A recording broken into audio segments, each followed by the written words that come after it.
My guests are Jarvis Rockwell, the son of the late painter and illustrator, the famous painter and illustrator and American icon, Norman Rockwell, and the author, ST Haggerty, otherwise known as Steve to me. He has become a friend, and he's writing a book on Norman Rockwell. He's going to tell us about that. But gentlemen, welcome to my show. Where are you today? We're in North Adams, Massachusetts. Is it snowing up there? In my house, up on a hill, across from the mill. There was I can't remember the name of the mill now. There's a giant old brick mill here. North Adams was a mill town, and Adams was the first, and then North Adams up north of it became a big mill town because they had a river, and so they used the river for the power. At one time they have a photograph, in fact, of the mill where they hired, I think, something like 80 Chinese back in the early part of the last century or the last part of the previous century, and there's all these Chinese standing there, which is really very interesting photograph to see. And how far are we from Arlington? Arlington is about an hour north of here, over the line, and up in the Green Mountains. And why we mentioned the Arlington is because that's where your family moved to when your dad was young, right, to pursue his artistic career. And when I was young. Tell us about that. My father was not so young then. Right, but tell us about that experience, because he did some of his most creative pieces in Arlington. I think he did most of his most creative pieces in Arlington. I think the earlier stuff was it was more illustrator like, I think, and I think some of it got more painterly like, but not in the abstract sense, but just in the realistic sense. They became less caricatures and almost, and they became more real people, and that's why you can recognize so well the individuals that are in them. I can see them in, and if I still had my memory, I could remember their names. When you moved from New Rochelle to West Arlington, what was that experience like? There are two different parts. Right. But New Rochelle to Arlington. He moved to Arlington, and we were off on a dirt road with grass down the middle of between where the tires were, and so in the winter it was a little bit distant. How shall I put it? And my mother was from Pasadena, California, so she was not exactly accustomed to this kind of thing. So, and my father was from 106th and Amsterdam Avenue in New York, so he wasn't either. But we managed to survive it. And then his studio burned, and then we moved to West Arlington, and that was you came across the Battenkill River on a covered bridge, and then you came to the West Arlington Green, and there was a schoolhouse and a building with the Grange Hall, and then a church attached to it, and then over in the side a summer dance hall was just open sides on it. So they'd have square dances in the summer there, and it was a very rural setting. What? It was a very rural area, and there was a lot of community life. I was going to say we lived in one of two houses, and they were built in late 1700s. 1792, yeah, and they were built for the two daughters of a farmer, and we bought one, and the other one was owned by this farmer, James Edgerton, and he and all his family were models for my Now, father. you yourself modeled for your father. Tell us about that. Yeah. Over and over again. Yeah, yeah. It was. Then if you were running, he would have somebody hold your foot up so that you looked like you were running, and then you'd be photographed in that position, and then he would, because he wanted to have it exactly right. They as an artist, they always had models. There was no fantasy in it. It was all used models all the time. And then you would work with that model. And of course, Steve here was your summer neighbor, at least for many years. And Steve, I want to bring you in to tell us about the book you've been working on.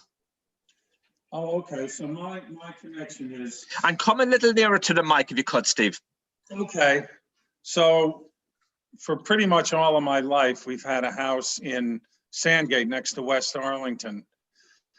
So I spent 3 months a year in West Arlington all summer long in vacations, and working on the farms, working among the models. So actually, Jarvis, we know the same people. Some of them are deceased. The same people. And he knew them when they were kids, and I knew them when they were, 30, 40, 50 years old. Still know some of them.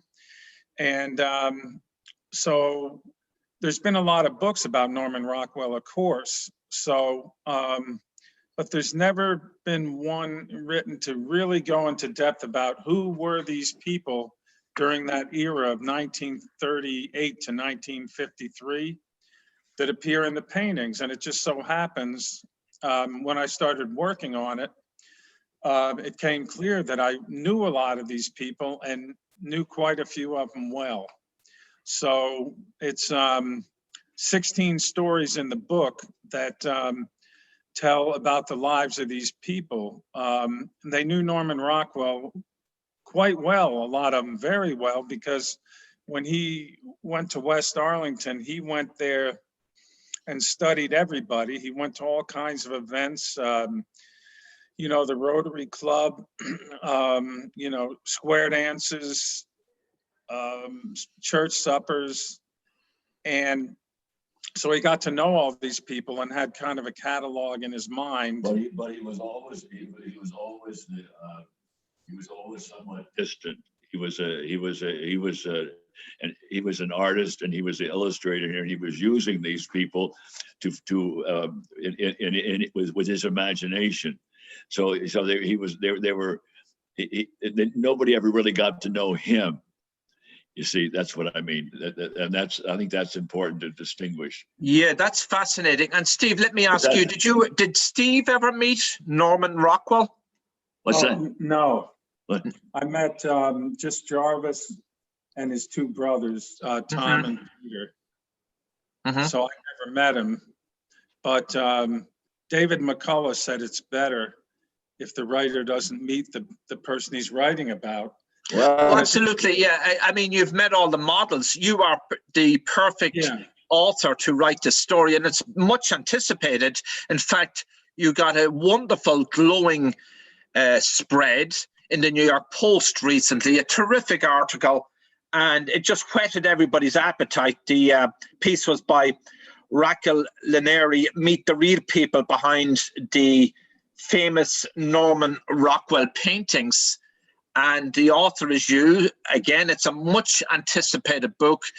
We won't give too much away, but you can sort of tell us a little bit more about the models that you wrote about. Oh, okay. So one example is 1939. Everybody said to call him Norman. They all called him Norman.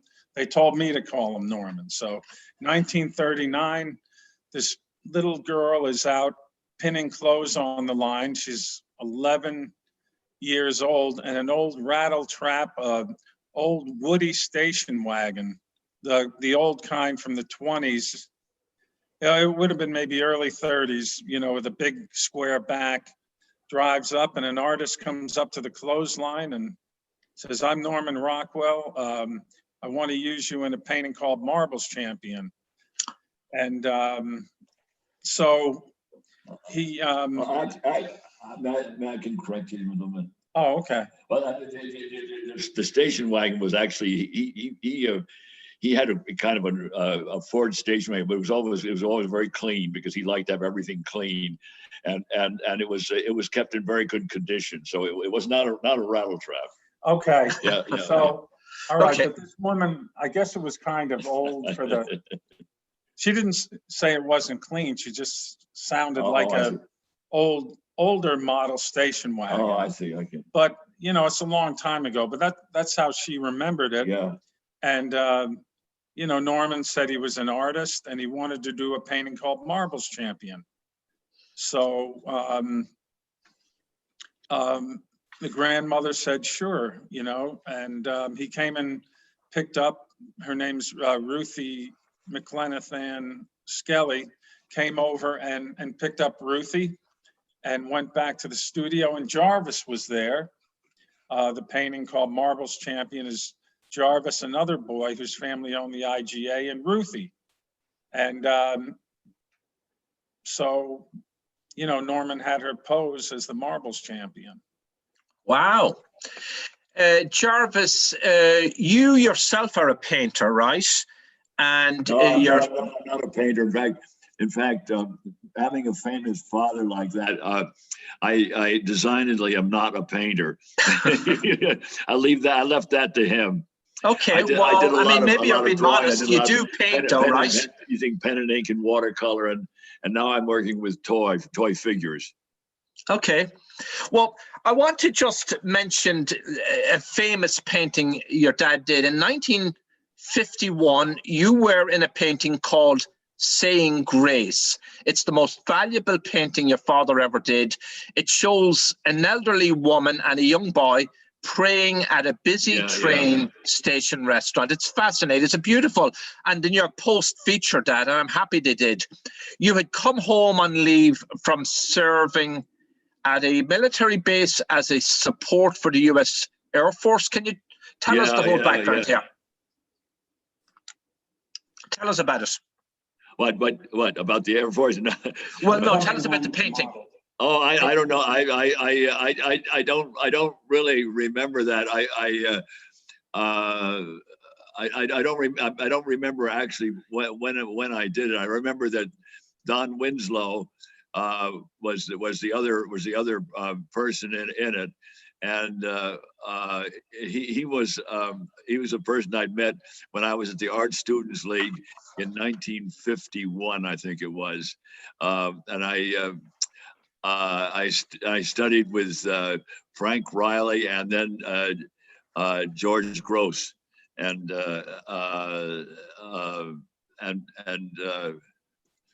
well, that's what I'd been doing at that time. And Don Winslow is the one with the cigarette in his mouth. Oh yeah, and he'd been in an illustration class that I wasn't in, and he was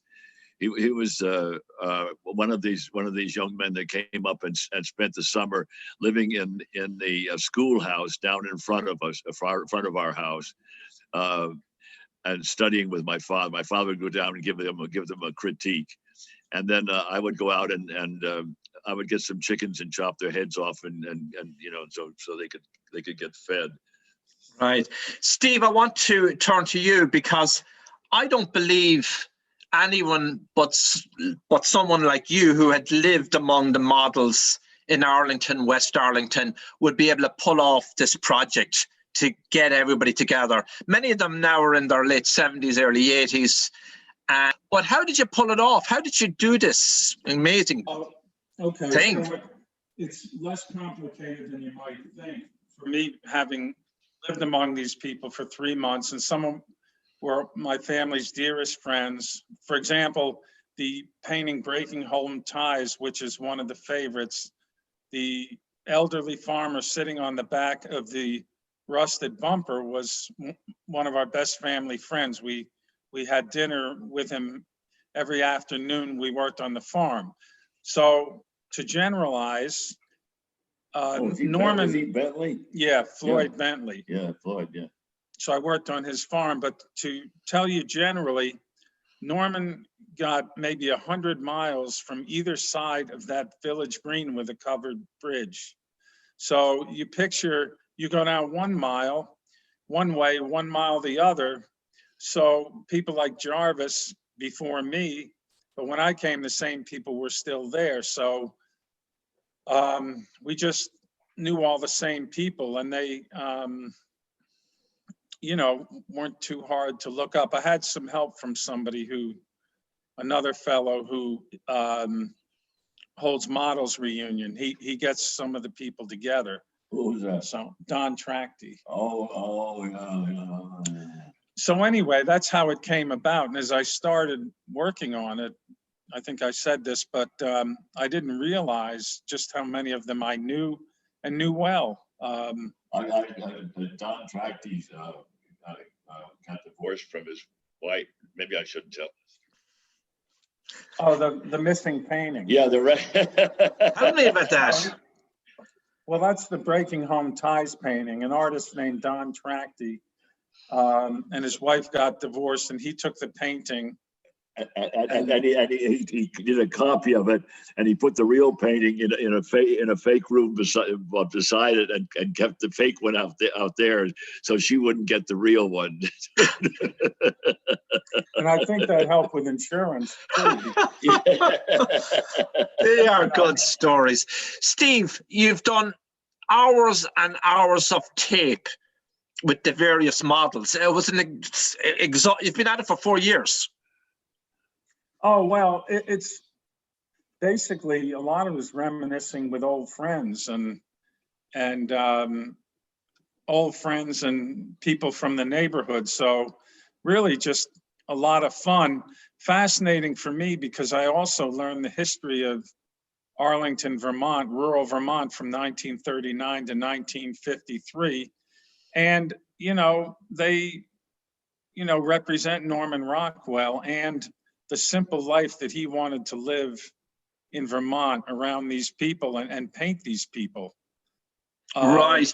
I don't know if you can see the background. I have one of his paintings hanging up. Can you see it? Yeah.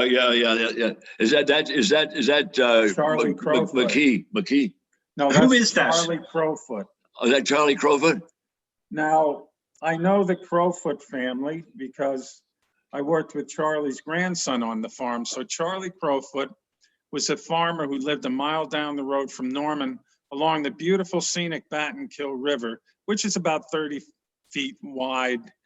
And so Norman found Charlie from the Grange Hall, the agricultural educational meetings, which was very important then because it was, you know, dairy farms. Jarvis probably remembers all the cows that were around, that were still around when I was. But so Norman wanted an older man. I think Charlie was in his 70s. Yeah, because he was old when I was young there. Yeah. Well, I didn't know him. He died before I came, but you did know him. Well, I saw him. He and his wife. They lived just up the road from the covered bridge. Jarvis, I have a question, a technical question. How long did your dad, on average, spend on each painting illustration? How long was the process? Oh God, I don't know. It seemed like it was a long time. He was not Jackson Pollock, and he had a whole process. He had process he went through. First, he did a sketch on a piece of typewriter, a patterned typewriter paper, and then he tried to figure out who he was going to use in it, and then he'd have Gene Pelham come over and do photographs, and then he'd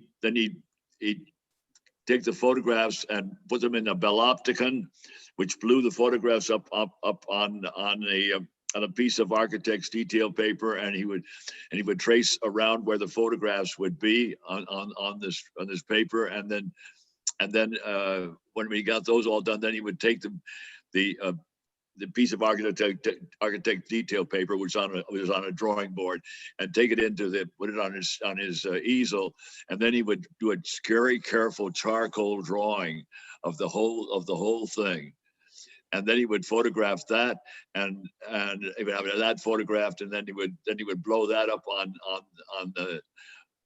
the canvas and trace that on, and then he would take that in and then paint the picture. So it was quite a long process. It was very, very carefully done. He was very, very precise in what he did. Would it take several weeks? Oh yeah. And he had a little trouble with some was getting them in on time. So they for one person he did them for, Brown and Bigelow company in the Boy Scouts. Yeah, the Boy Scout calendar, and they had a man named Claire Fry, and they would send him in, and he would stay in the hotel in town and wait for my father to finish the picture. So he was a nudge. Right. Or a nudge. Sounds like he was obviously a remarkable man. He was an American icon. He was also a generous man. Just on a few things I picked up on and speaking to Paul. What was he like to be around? He was your dad. Oh well, we'd come down in the morning and he'd be reading the New Yorker. He liked the New Yorker a lot, and he liked the cartoons, and I think he read the stories in it. And I just remember the New Yorker. I'm sure there was other things that he read, but he wasn't very interested in reading the stories in the Saturday Evening Post because he didn't think they were very good, actually. Well, we had a lot of books. We had hundreds of books, and he had the whole Dickens and so on like that, Shakespeare, and so he was a widely read man. Yeah, well, what happened was my mother, God bless her soul, would sit in a chair behind him while he was painting, and she read War and Peace by Tolstoy out loud to him twice. Really? The entire thing. Wow. It was amazing. And I can't imagine doing art myself that way, but I guess he already had his idea, and he wanted a encroachment of a feeling of a good feeling and to work from. I think somehow to have literature and but can you imagine Tolstoy's War and Peace? I mean, the guns outside, Okay, there goes a dog. One thing I want to add, though, is one of the big keys that I focused on is the key to his paintings. A big part of it were the models, knowing the models and their willingness to participate, bring props, and get to know him. So that he wanted real people. So Steve, what was the biggest challenge in writing this book and gathering all the material? Finding the best stories to tell. So if I interviewed 25 models, you can't tell everybody's story because some of it is fairly routine. There's nothing real dramatic, even if it's good information. So going through and finding the best stories, and then being able to make a little plot for each one. For example, there's one called the Homecoming Marine. There's a model, his name was Dwayne Parks. And the interesting story about him is he didn't want to model. So the story becomes, is this Marine going to model? And if he does, how does Norman Rockwell get him to do it? He was a rough sort of guy, rugged individualist type, 18-year-old kid, who was in the Marines. And this is modeling for photographs.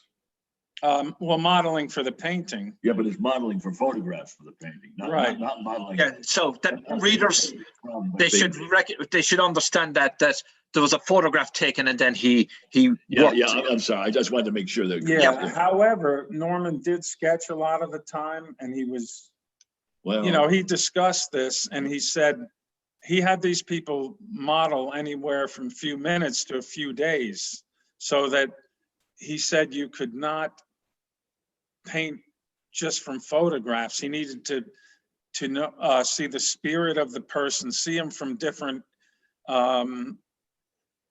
you know, see them alive, to put dimension and feeling into the painting. yeah, but I think the model was a structure that he used to put his sense of the feeling on. I don't think he knew the models particularly well. He wanted the particular look of the particular structure, the particular face, and the particular body to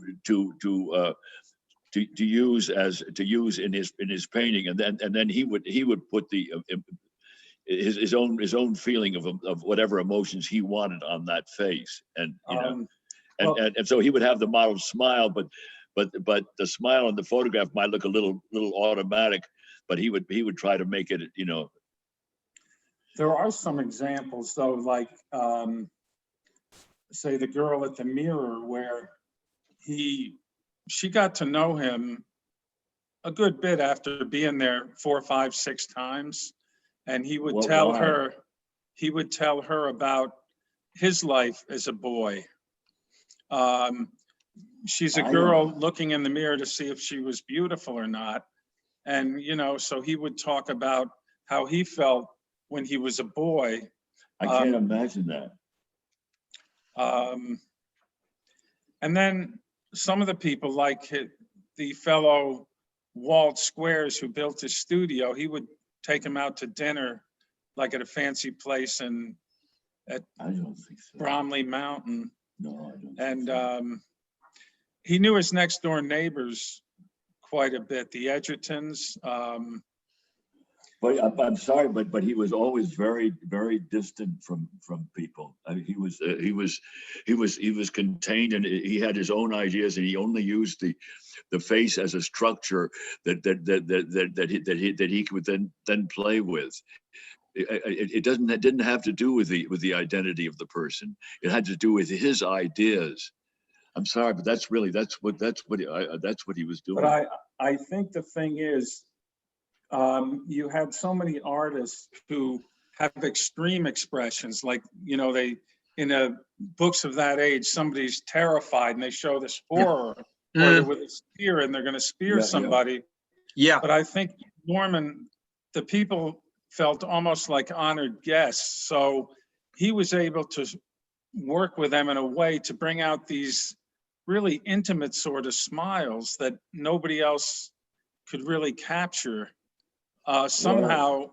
And then, of course, he did photograph him, but I think his real strength was to get these emotions in facial expressions out of people.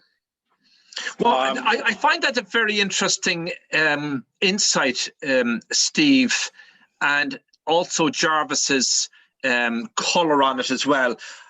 His pictures and illustrations were very optimistic, right? They were exactly, happy. Exactly. Yes. Yeah. Was that a deliberate? Yes. Part of his creative process. Yeah. I think he was painting an idea, and as I say, I think he was using the model as a structure, and he wanted a particular looking kind of structure. So when he wanted a very old lady, he used among others the grandmother next door, sitting in the back of the car when the whole family is going for a drive, and she's going and coming. Yeah, and she's just sitting there. She's you know, I mean, and that's about all anybody knew of her. Well, that's how she was. He painted her. Yeah. She was, and but that's what her grandson said. Is she always? Somebody said she always looked as if she had a sour pickle in her mouth. Yeah. But she was a nice lady, a Well, caring soul, but her face was like frozen into this one sort of serious expression. And that's what New England was good at. Right. Now, for people who are art aficionados, who have studied art, gone to art college, and go to museums and look at the different schools of art and so on, is there any way you could pin Norman Rockwell, his style? Is there anything that would sum it up? Some of what? Some of his style of art. Well, it was realist. I mean, you know, it was realist, and he used it for illustration. Mm-hmm. And my theory is that he really did see a lot of good in people. Oh yeah. You know, he wanted. I don't think it's just that he falsely made these expressions. That he was a person who respected these people, and they were willing to show their very loving side a lot of the time. Some of them are different. They're serious, and you know, he saw the good people. But he was painting his idea. That was the main thing, that he was using them as models for his idea.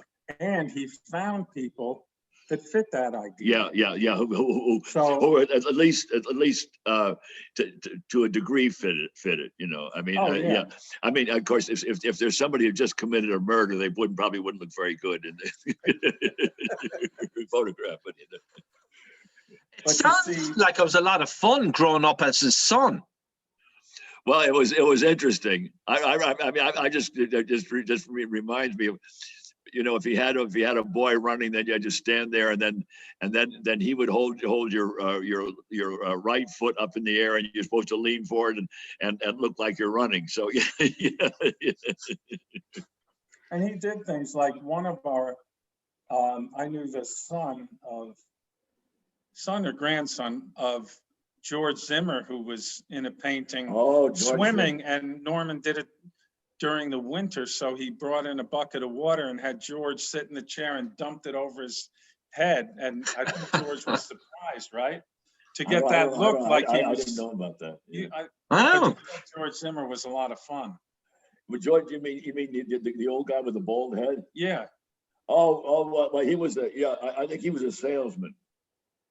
Oh, for Mac Molding. I think so. Yeah, a manufacturer of plastic. Yeah, and I remember where he lived. Yeah. He lived on the way into Arlington, and he lived in one of those newer type of homes that they built in a lots, and it had been a field. You know, the way America grew building houses on fields. And right.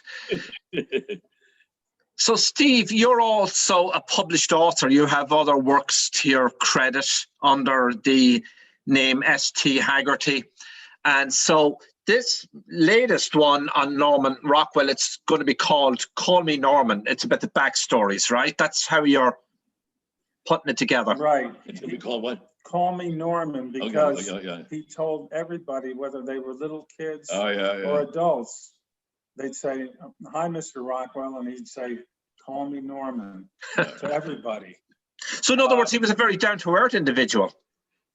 Well, it makes everybody feel a little more. He felt it made people feel more comfortable. Then that's he didn't want to be Rembrandt van Rijn or something like that. He wanted to be friendly and have them work with him. You know. So and Charlie, in the painting behind you, Charlie Crowfoot, who I knew about 4 or 5 members of the family, at least, maybe more, I guess.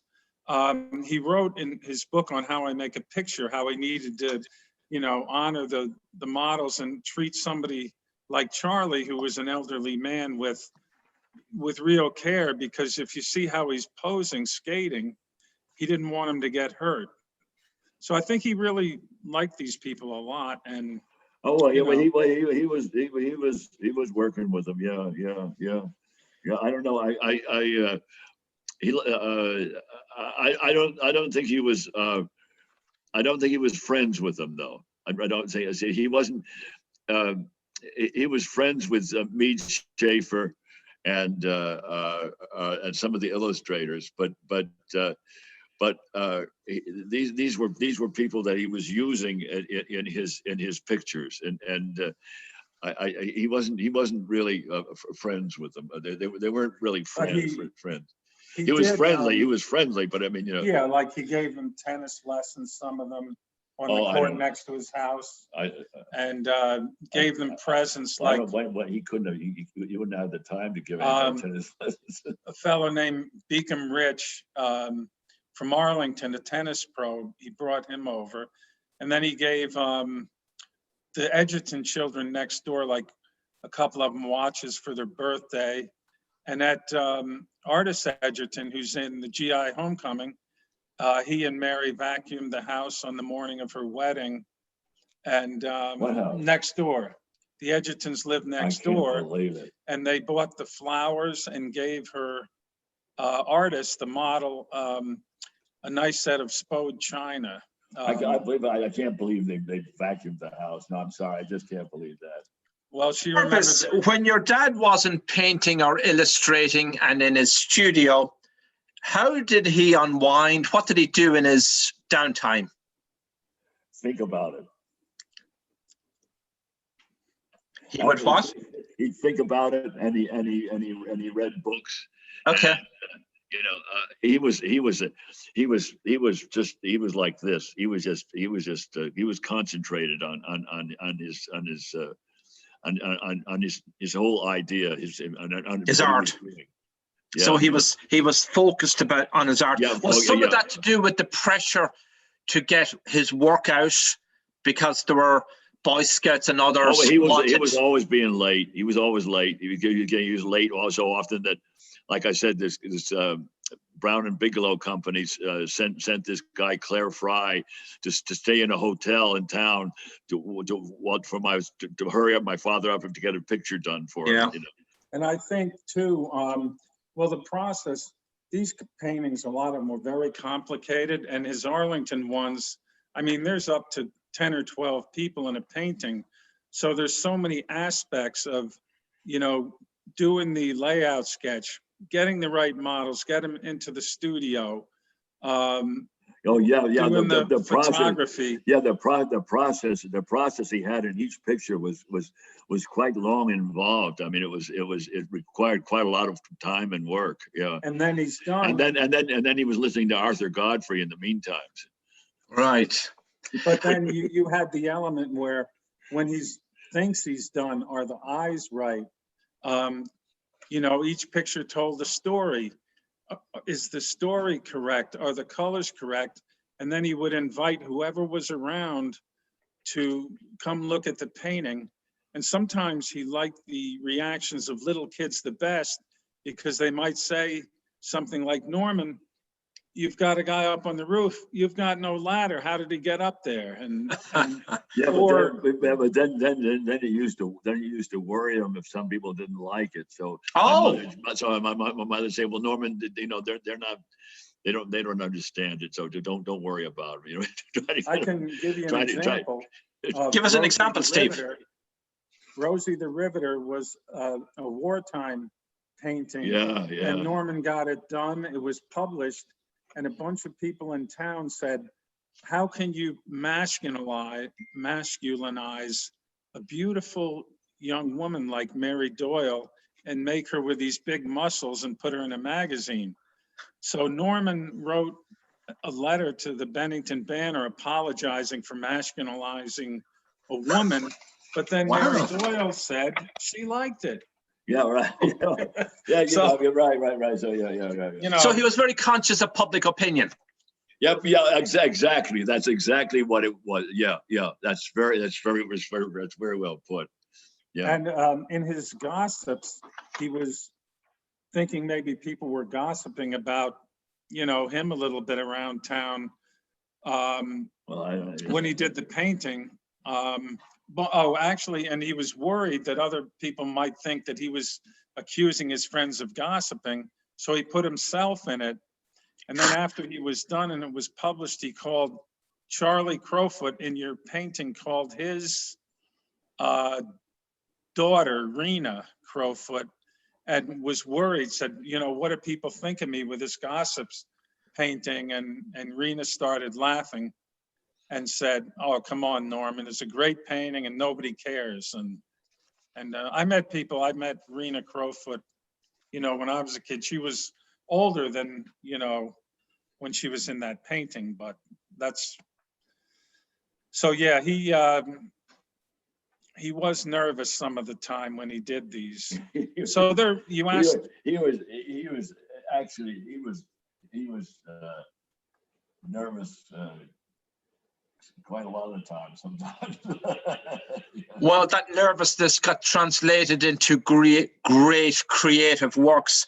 I'm reading from the feature that Raquel Lineri wrote for the New York Post, and it is Saying Grace, 1951, that picture that your dad painted. This painting, which shows an older woman and a young boy saying grace in a crowded restaurant as the other diners look on, was the cover of the Saturday Evening Post. It's 1951 Thanksgiving issue, and it was one of Rockwell's most complex. And you're quoted, Steve, saying, when he was working on it, he got so frustrated that he threw it out into the snow, and he left it there for a while before he finally went out and picked it back up. Is that right? Tell us about that. Yes, Peter Rockwell, who unfortunately died this year, told us that. I didn't know that. Yeah. Yes. Yeah. See, I think there's going to be a lot of beautiful gems, untold stories in this book, Steve. I'm looking forward to reading it. Oh, thanks. And some of it is gathering stories that people around town knew. Right, right. And, you know, them sharing it. But yes, it was quite an era in Vermont, you know, when people were pitchforking hay, you know, they didn't have balers, pitchforking on wagons.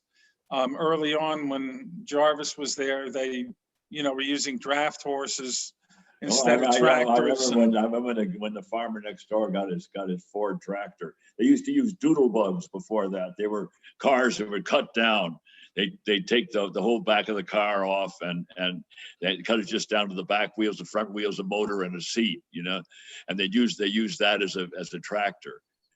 And I think they were converted Model A's in cutting the back off and putting a like tractor wheels on the back and so forth. Yeah. Did your dad do any farming, or was it concentrating on his work? He wasn't interested in farming. But he grew up a city boy, basically, New York City. Yeah, 106th and Amsterdam Avenue. Then moved to New Rochelle, which was sort of an artsy community, but it was a city. What? He moved to New Rochelle initially, which was an artsy community, and didn't settle there, and then he went to Arlington, West Arlington. That was And Arlington was wonderful for him because everybody could be a model. I mean, everybody looked real, you know. Yeah. Yeah. I mean, that must have been a revelation. It was wonderful. You know that being in a city makes people's faces contract, you know, and again stiffen because they don't want to reveal themselves. Yeah. Interesting. Yeah, I remember that too. Yeah. You know, people who were they were who they were. You could see on their face what they were thinking. Well, Bill Sharkey and Hottie Woodard. You know, Jesus. Yeah. Marketing people and sales and, you know, dignitaries who had to put on a poker face, let's say. Yeah. Right. Well, we're going to take a short break and listen to the second part of my interview with Pauline Grimes Adams, and she'll tell us about modeling for Norman Rockwell. So, Steve, what would you rate or rank as among his best works of art, Norman? If there was the top 4 or 5, what are they for you? Okay, I like the painting Freedom from Fear because it I think Norman really got the feeling in it. It's a little bit haunting. It's about a woman tucking her kids into bed, and you know, 1940. A woman and her husband. Yeah, in 1943. And what makes it a little more haunting is that the husband's holding a newspaper, kind of, he's almost sort of shielding it from his wife and the two kids. The two kids are asleep, but, and it really is talking about how nice it is in America that kids could go to sleep, you know, without fearing being bombed. And so there's a kind of a real fine art feeling to it for me. I really feel it. Okay. And of course, I like the breaking home ties, the man and son at the train station, partly because Floyd Bentley, the man sitting on the bumper, was the guy we had dinner with on the farm all the time, worked on his cousin's farm. And I think there's a lot of feeling in that. And Floyd, you know, really showed his feelings about his son leaving. He looks downcast, and it represents somebody going into the empty nest. And Norman at the time was becoming an empty nester himself. Well,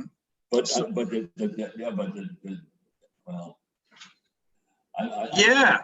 That's two anyway, and you can think of three more. What about What about you, Jarvis? Of course, I like the saying grace, the people praying in the restaurant. I think one thing that makes it is the woman who was in it, May Walker, was dying at the time, and Norman showed it to her a few days before she died. She died before it was published. So I think as a praying woman, he knew a woman from Arlington who was a real praying woman, especially at that point in her life.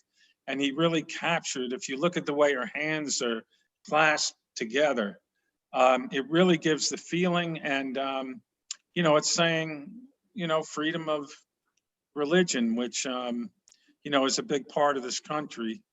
And I think the other people in the paintings are very genuine too. And the girl at the mirror comes to mind. I knew her father was our family lawyer, as he was Jarvis's. He was everybody's family lawyer for land issues and closings, because there was only one lawyer in town, him. He lived across from Mac Molding and that grocery store. But Jarvis disagrees with me a little, maybe, but I think some of these people had close relationships, and pretty close, you know, as friends. The girl at the mirror, she really felt that Norman brought her out of herself like a director would an actor, because she was a reticent girl, very shy. She said that? A shy Catholic girl. And when he, a little bit stoic, but when she was with him, and her mother would be in the studio too, he made her laugh and brought out all these expressions. Yeah. And she felt it was really helpful in her life to, you know, to be able to come out of herself. And, you know, he did share about his childhood with her as they were doing paintings, so that, you know, he could relate to her. And so that's. Well, I don't know about sharing his childhood, but yeah. Did you want to follow in your dad's footsteps, Jarvis, or what had you in mind when you were going to school? And how did your dad influence you in your life later on, in your career choices and the path you took? Oh, I don't know. I don't know. I just grew up there. I don't know. He was pleased that I wanted to be an artist, and he supported me right along for a number of years, and even paid for my therapy. and and With Eric Erickson, no less. well, yeah, but also it was, yeah, but also when I was in San Francisco, and it was hard growing up with a person that is so concentrated like that. I mean, he was friendly, but he was sort of distant at the same time because he was so self-involved, you know, in what he was doing, you know, and I think that's what my mother found difficult too. I think he was concentrated like this. He was just and I think that's what artists that become famous are. They concentrate. They have to concentrate. They're fulfilling them. Yeah. So did he take off on Sunday morning and flip pancakes in the kitchen for you? What's that? Would he take Sunday morning off and go to church and then come back and flip pancakes for the family to get away, you know, from his painting? And just did he take any breaks? No. Sunday he worked. Sunday he worked. He worked his birthday. He worked every day in the week. He worked every day in the week. Yeah, he was. That's what I mean. He was concentrated. It was his life to him to be able to express what he saw around him, what he felt around him. And, it's fascinating. I mean, I don't want you to. You know, it's like I think it's like Dickens. I think he was involved in it. You know, that was his whole. He quit high school, you know, and went to study with it was George Bridgman at the Our Students League and so on, you know. But he did enjoy hiking, right, and the square dances. He did.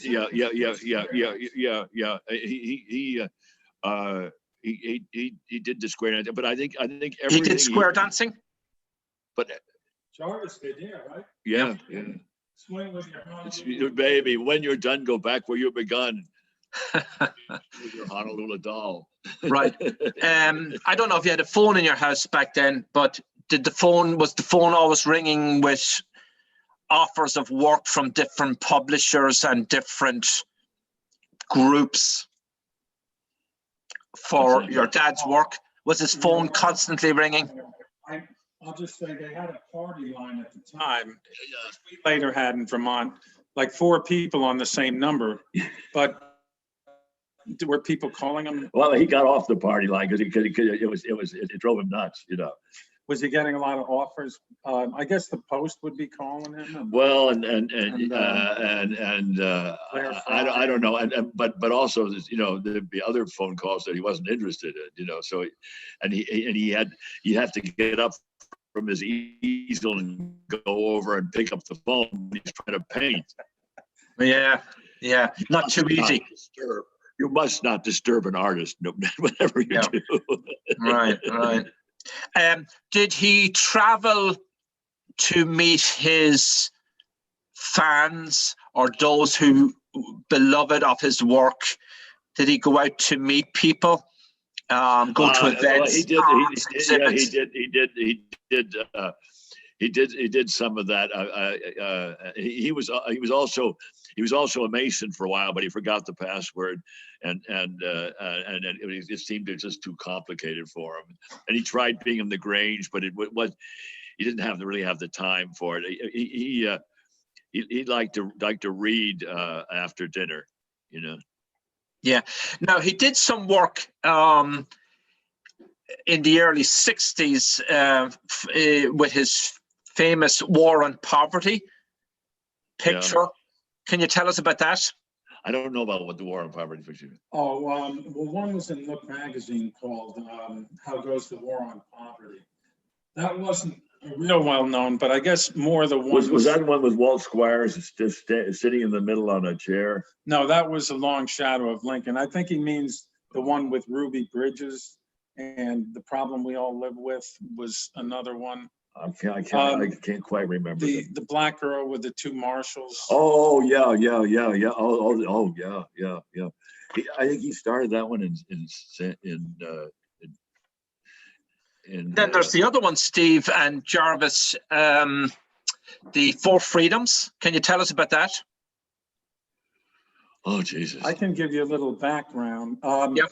So 1942, Roosevelt gave a rousing speech to the American public, you know, that the United States should get involved in World War II because the Nazis were pounding, you know, Europe, bombing. And so Roosevelt had to get the American people wanting to get involved. So he gave a speech called the Four Freedoms, basically saying that if we don't get involved, you know, these freedom from fear, freedom from want, freedom of religion, and the other one could be taken away if, you know, we don't defend these things. And so Norman Rockwell created 4 paintings. Freedom of speech is the other one. Yeah, freedom of speech during his time in Arlington. And in West Arlington. In West Arlington. And they went on a 16-city tour and raised $133 million. Oh, is that right? It's like $2 billion today. But what I sense is that they did is more than that, was to pitch in with Roosevelt's rousing speech to be a pictorial urging to get Americans to agree and get involved in the war. So they went to the 16 cities. And for example, in New Orleans, they had a poster 2 stories high of the Four Freedoms. And then, you know, like in the end, millions of copies of the Four Freedoms have been printed. But at that time, I think over 1 million people had attended these Four Freedoms events that were to sell bonds that resulted in the 133 million. So, wow. And these were all Arlington people. Freedom of speech was our friend Carl from the little gas station. Shell station. He probably had that gas station from 1940. I know he had it until 1980. Is that right? Yeah, because wow. I remember, you know, when Carl died. He's a tall, slim guy. Yeah. So Steve, you still go back to West Arlington. And Steve here, you still go back to West Arlington? Yes, we still have our house there. Ours was also built in the 1700s. It's a little further out in the woods than where Jarvis was. Yeah, it's up on the mountain. Yeah, and some of the people are still there who posed for his paintings. And that's just beautiful. Now, his paintings are being reproduced, or you know, in covers of magazines still, I'm assuming, but certainly on calendars, and they're being used to illustrate different products even, or they're certainly hanging up on people's walls today, these prints. You go into diners, you go into restaurants and homes. It's just incredible how his memory has continued and will continue on for a long time. Would you agree with that? He is an American hero, a towering figure. Well, and we still wear the same style of clothing, but when the style of clothing changes, then they'll become more sort of what you call classic. Right. Where are all the originals, Steve? Where are all the originals hanging? Do you have any of his work, Jarvis? Well, we had one, but it was like having a pile of gold in the corner of your house, and it was a little bit big. So it's at the museum. Do you remember which one it is? I don't remember now. You mentioned the museum. That's the North Adams. No, that's museum. The Norman Rockwell Museum in Stockbridge. Oh, in Stockbridge. So good to give that a mention here. So anybody that wants to learn more about Norman Rockwell, there's a couple of things we can advise. buy Steve's forthcoming book and go to the museum? Are there any gatherings, any events, Norman Rockwell festivals, anything like that people should know about? Oh, I don't know. I try not to. There's a couple other places too. I knew him personally, you know. George Lucas is opening a museum. Oh, that's right. That's right. George Lucas owns 50 paintings, including. He just bought. Grace. Yeah, he just bought. George Lucas. Wow. Norman Rockwell was a big influence on his career. Yeah, his Museum of Illustration Art will be open. I think it's supposed to be 2022. But George Lucas stole it from the guy. They had this guy temporarily who was the head of the museum in Pittsfield, Massachusetts, and he sold a whole bunch of the things that they had there to raise money for the museum. So the museum doesn't have a Rockwell anymore. It's a little annoying in a way, you know. But after a while. Yeah. Well, I can only imagine the collective amount of his work when it comes to on the ledger, but it's not all about money. This is art we're talking about after all, but it's that they're valuable works. Yeah. It's the story of these people. Well, some of them are very good pieces of painting, I'll tell you, of that style. Yeah. And I mean, there's nothing quite like it anymore, and we will never see the likes again. Well, and one of the keys that I emphasize is those iconic Arlington paintings were really made possible because he moved to the right place.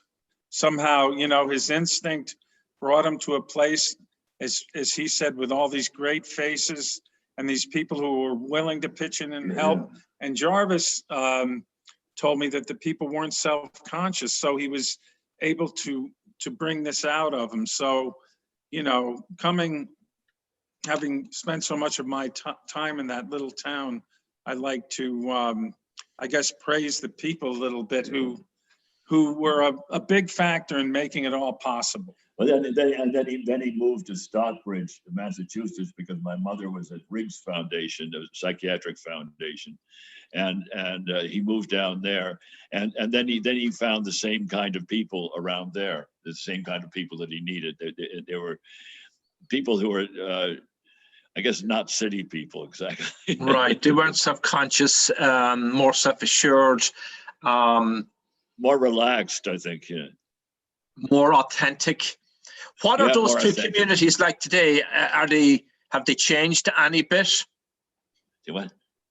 Oh, those communities? Yeah, West Arlington and Jarvis's time and my time as a kid, it was all dairy farms. Everywhere you looked, there were cows. Yeah. West Arlington was a community of small farms, maybe 10 or 15 farms at that time, within, 8 square miles or whatever. So there were cows. There's no farms left, unfortunately, because and they also did maple. They also made maple syrup, maple sugar. They all had a sap house where they tap the trees and bring the sap in and boil it down and make maple syrup. So now in the picture behind you, the last syrup I got from Vermont was from the model's great-grandson, Glenn Crowfoot. So he's still making syrup there. Is that right? Yes. Oh my goodness. Yeah, that's something. Yeah. That's remarkable. He was a great American. He loved his country, and he depicted it, these rural backdrops and models. And, you think about it, it would be wonderful if we had a Norman Rockwell type painter around today that could capture the positive side of America. Yeah, I think the positive side has been captured, and I think the negative side has to be taken, understood. Yeah, yeah. We've the world's on. Well, how about We've gotten a bit fond of ourselves, I think. how about a painter who could sit down with Norman Rockwell type person who could really make the good in somebody shine like that again? Yeah, that's good. That's good. Yeah, I like that, Steve. A model. I wonder what would that painter look for? Maybe travel, rural urban parts, maybe South Bronx, and get some family who are happy. I mean, you never think of the South Bronx as always a happy place, but there are a lot of happy communities there. Andrew Wyeth has done his bit for the whole thing. I think, really, I think more than some people realize. I think Andrew Wyeth, and it's funny because his father was a little stiff as a painter, I think, but Andrew really, we saw a thing on him the other night on television. He really did some wonderful stuff. That Girl in the Field and some of his stuff is really Christina. Yeah. Jarvis, we're going to wrap up soon, so I want to get a few quick things in here. Your fondest memory of your dad, Norman Rockwell? Any particular memory you want to share that's worth noting? Oh, I don't know. He had some songs from when he was a kid that he used to sing to us, and some verses that he knew that were pretty good. I must say they were, and he could be kind of comfortable having around sometimes. You liked having dinner with him, right? Yeah, but because he'd always carve the meat. And he sat at the head of the table, and Jarvis and I. Did he like big dinners? What was on the table? Was he a potato and meat man? Gravy, string beans, and baked potatoes, and roast beef or chicken or turkey, fowl or something. And I can tell you why, because from the late 40s to 53, when he was there, Norman had a cook named Marie Briggs. Yeah. And when I was a kid working on the farm with the fellow in Breaking Home Ties, Floyd Bentley, Marie Briggs was our cook on the farm. So we had the same cook. Yeah. Wow, I wish I knew this, Marie. She sounds, she put up a nice platter.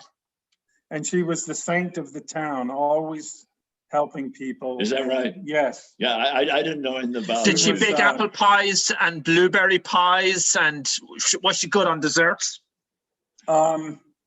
What I remember is walking into her kitchen, and she used a wood stove as well as a regular stove, was is that right? The home baked bread, and then the farm raised meat and gravy and potatoes that were dug out of the ground there. Oh boy, yeah.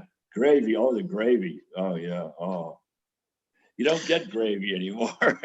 No, well, we have a lot of listeners around the world, and who, if they're listening to this, they can also obviously go and see it on YouTube. But if you're already on YouTube, you don't need that explanation. But gravy means different things in different parts of America, right? I mean, there's gravy with your mashed potatoes, and then there's gravy that they serve for breakfast in some parts of America in the South. And in Italy, red gravy. Red gravy, that's a new one to me. Yeah. They call that.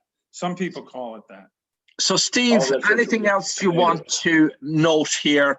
If you were to sum up his legacy, what is the lasting legacy of Norman Rockwell? How will he be remembered in future generations? Well, he pictured American life at the time that he was here, and I think he did a very good job in it. He even included the black people, and that was finally, and that was wonderful. I can remember when he started doing that, and I think it was wonderful, and then you know, so I mean it's we haven't gone far enough with that, but what I mean is he did do it, you know, yeah, and I think that's very important. Yeah, it's a good point you brought up, because he didn't, in terms of the models he picked and his outlook, his broad outlook, he didn't have a bad bone in his body. He wanted to include everybody. An example of that, I suppose, was the United Nations. And boy, yeah.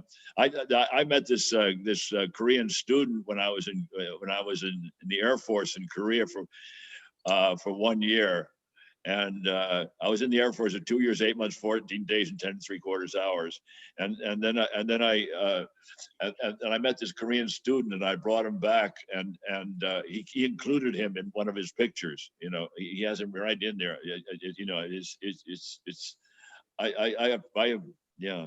See, well, we the people, as what Pauline Grimes Adams was talking about, that has an awful lot of different people from different backgrounds in it. Yeah, a lot of them were from Arlington, and yes, he did include a lot of people, you know, well, some of the people from other countries, and of course, and black people. When he moved down to Stockbridge, I think he became more. It was not then Vermont, but it was a similar kind of people, very, very similar. But it wasn't farmers then, you know. Yeah. Most of the artists gravitated towards fine arts, 30s, 40s, 50s. So it left him as one of the few to chronicle rural life in America during that era. So, you know, kids in school learn a lot about life at that time from those paintings. Yeah, and that's Pauline Adams Grimes. If I mixed the names up at any point, my apologies. Pauline Adams Grimes. That was one fascinating interview, and thank you, Steve, for setting that up, because you know, we didn't get everything into the interview, but she spoke highly of Norman Rockwell, how easy it was to work with your dad, even mentioning how he paid for the cab fare for her and the siblings to the studio, which was quite a drive away.